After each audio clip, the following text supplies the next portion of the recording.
Anda kembali bersama kami pemirsa dan tidak terasa sudah memasuki segmen terakhir. Saya ingin tanyakan tentunya dan melanjutkan perbincangan kita pada hari ini bersama dengan ketiga narasumber yang tersambung melalui sambungan virtual. Saya ingin ke Bu Elma terlebih dahulu. Bu Elma, mungkin sejauh ini upaya apa yang telah dilakukan dalam rangka pelibatan Saka Kencana dalam program BKKBN di Jawa Barat ini dan bagaimana dengan kegiatan Saka Kencana selama masa pandemi?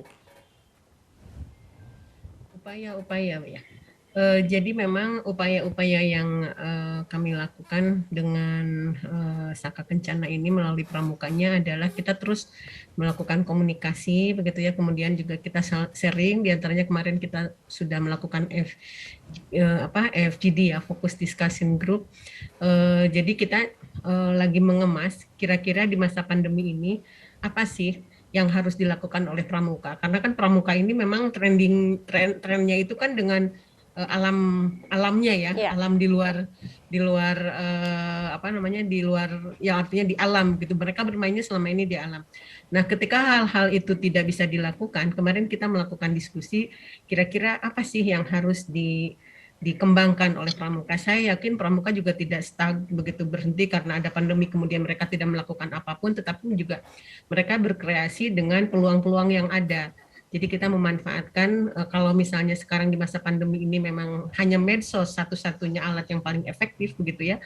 Mungkin melalui ranah itulah hanya diisi dengan game-game mix yang khasnya pramuka. Dia akan menemukan gimana sih caranya di media sosial ini permainan dikemas dengan menarik, kemudian juga sosialisasi dikemas dengan berbeda begitu ya. Kemudian juga Ya. menjangkau remaja dengan gaya pramukanya itu tetap ada walaupun medianya sekarang dipindahkan tidak lagi di luar tapi melalui daring gitu ya, Ya. jalur-jalur internet.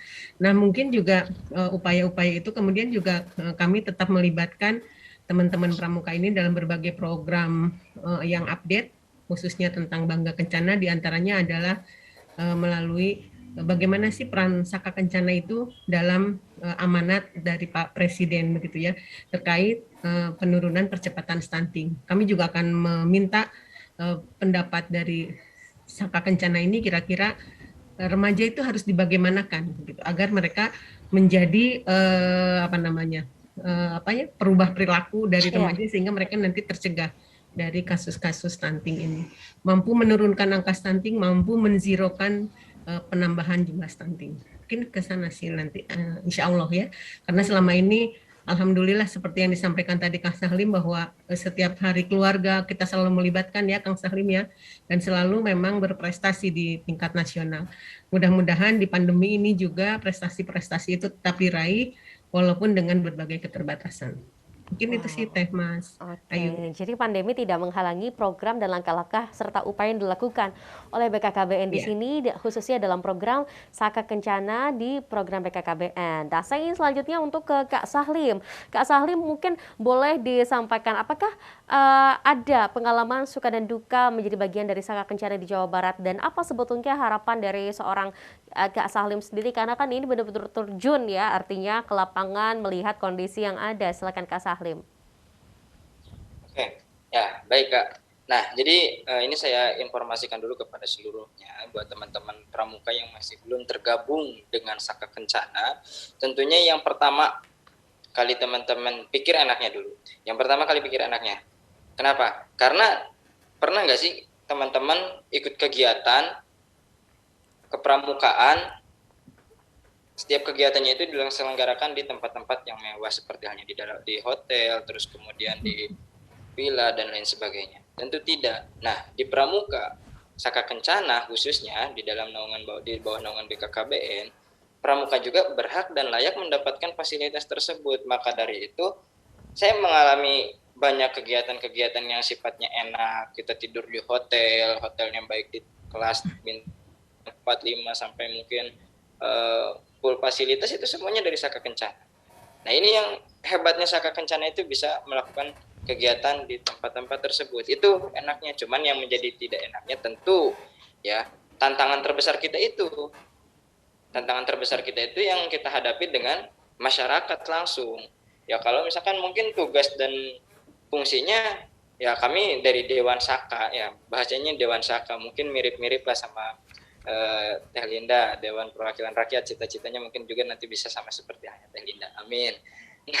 Nah, Dewan Saka juga sama terjun kepada masyarakat. Kita melakukan sosialisasi, kita melakukan komunikasi, informasi dan edukasi supaya apa? Supaya masyarakat dapat mengikuti program-program yang dicanangkan oleh BKKBN, yaitu program Bangga Kencana. Karena saya yakin kalau misalkan hanya dengan program yang diberikan oleh BKKBN kepada pegawai BKKBN itu sendiri tidak akan masuk. Tapi kepada kami kalau misalkan dibantu oleh masyarakat dari pramuka khususnya, minimalnya untuk pendidik sebaya, untuk seumuran dengan kita, otomatis pasti mudah seperti itu. Nah, terus kemudian ya kalau misalkan sukanya kegiatan di dalam Saka Kencana pun beberapa kegiatan, alhamdulillah saya sering dilibatkan di Pentaloka Saka Kencana Nasional itu 2016, ya terus kemudian di Jambore Nasional, ya ada juga Saka Kencana hadir di Raimuna Nasional 2017 saya memberikan materi, terus kemudian di Pentaloka Saka Kencana Nasional juga itu sama, saya kalau misalkan pada saat itu menjadi peserta dan alhamdulillah menjadi peserta terbaik ini. Wow, Jadi kita tetap selalu memberikan prestasi untuk BKKBN. Nah, luar tapi biasa. satu tadi pertanyaan dari Ibu terkait bagaimana caranya supaya BKKBN bisa bermitra dengan Pramuka khusus Saka Kencana untuk mensosialisasikan pencegahan stunting kepada anak-anak ya, atau khususnya para remaja atau anggota Pramuka. Nah, kita dalam setiap kegiatan-kegiatan besar seperti halnya kegiatan Jambore, yaitu pestanya Pramuka Penggalang, terus kemudian Raimuna, pestanya Pramuka Penegak dan Pandega, kita libatkan, kita ikut sertakan. Jadi ketika ada kegiatan-kegiatan pesta seperti itu, BKKBN diminta untuk support sebagai pemateri, jangan nolak, siap, gitu Bu. Biar saya turun. Luar biasa. Dan terakhir dari Bu Linda apakah ada saran yang ingin Ibu Linda sampaikan demi kemajuan Saka Kencana di Jawa Barat ini? Ya Mbak, Mas Ayu, di sini saran saya ya, melihat dari bagaimanapun juga Saka Kencana merupakan bagian dari BKKBN. Harapan Saka Kencana juga bisa beriringan dengan BKKBN dalam mewujudkan program Bangga Kencana, yang dimana tugas BKKBN untuk mencapai bonus demografi tidaklah mudah, melainkan membutuhkan generasi muda. Di sini juga Saka Kencana dalam mempercepat tercapainya kesejahteraan di tengah-tengah masyarakat dalam upaya meningkatkan atau mewujudkan keluarga berkualitas. Juga Mbak Mas Ayu, di sini kita bisa dorong ya melalui semangat Saka Kencana, dan di sini juga mari kita bersama-sama meningkatkan teman sebaya untuk menyiapkan perencanaan keluarga sebaik-baiknya dalam rangka mencegah stunting. Dan perlu juga kita ingat bahwa sumber daya manusia unggul Indonesia Maju itu yaitu semangat untuk memajukan Saka yang didapatkan melalui pembinaan pramuka serta saling menguatkan tentang bagaimana hasil dan keterampilan untuk di masa depan. Mungkin itu Mbak Mas Ayu. Oke, baik. Lalu kita berharap tentunya ya, apa saja pembahasan kita hari ini dan juga yang sudah disampaikan oleh narasumber kita bisa didengar juga oleh masyarakat, para orang tua, terutama yang memiliki remaja saat ini. Jangan lupa untuk diajak putra-putrinya untuk mungkin diberikan kesempatan juga bergabung dalam pramuka, karena banyak sekali hal-hal positif yang terkandung dalam kegiatan pramuka selama ini. Ya, terima kasih banyak tentunya untuk narasumber kita yang sudah berbincang hari ini. Ada Ibu Linda Megawati SE MSI, beliau adalah anggota DPR RI untuk Komisi 9.